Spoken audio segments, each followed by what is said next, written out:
ఉపవాస ప్రార్థనలో నీతో సహవాసం చేసేదనయ్యా.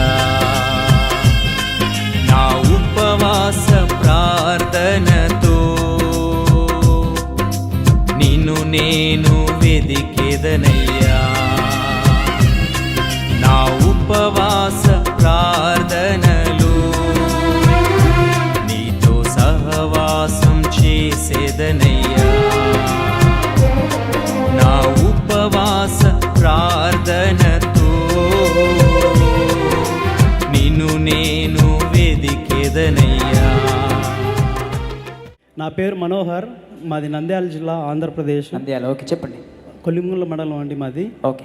ఈ సాక్ష్యం ఏంటంటే ఇది 4 సంవత్సరాల క్రితం జరిగింది. 4 years బ్యాక్. ఓకే. అప్పటి నుంచి నేను చెప్పాలి అనుకుంటున్నాను, కానీ ఎన్నోసార్లు మందిరానికి వచ్చా, కానీ ఎన్నికి వెళ్ళిపోయాను. కానీ దేవుని ప్రేరేపణ వల్ల ఈరోజు చెప్పగలుగుతున్నాను.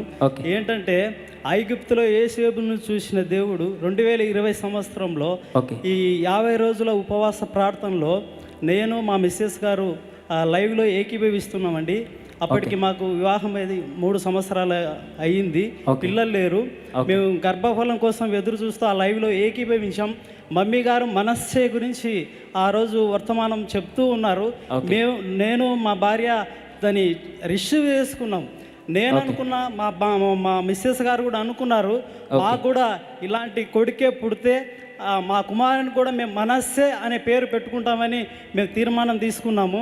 అద్భుత రీతిగా దేవుడు కుమారుని ఇచ్చిండు.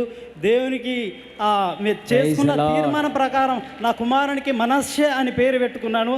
ఐగుప్తులో యోసేపును చూసిన దేవుడు, యోసేపు అంటాడు కదా, నా సమస్త బాధను నా తండ్రి ఇంటి వారిని మరిపించినట్టు చేసిన దేవుడు మనస్సే అని పేరు పెట్టుకున్నట్టు నా కుమారుని కూడా నేను మనస్సే అని పేరు పెట్టుకున్నాను. దేవునికి మహిమ. నాకు కలిగిన అవమానము, నాకు కలిగినటువంటి అందులో నుంచి దేవుడు నన్ను కూడా ఆ గర్భఫలాన్ని ఇచ్చి, అందుకు దేవునికి కృతజ్ఞతలు చెల్లిస్తూ మేము కూడా నమ్మకంగా మనస్సే అనే పేరు పెట్టుకున్నాం. దేవునికి మహిమ. గట్టిగా చెప్పాలి కూడా ఒకసారి.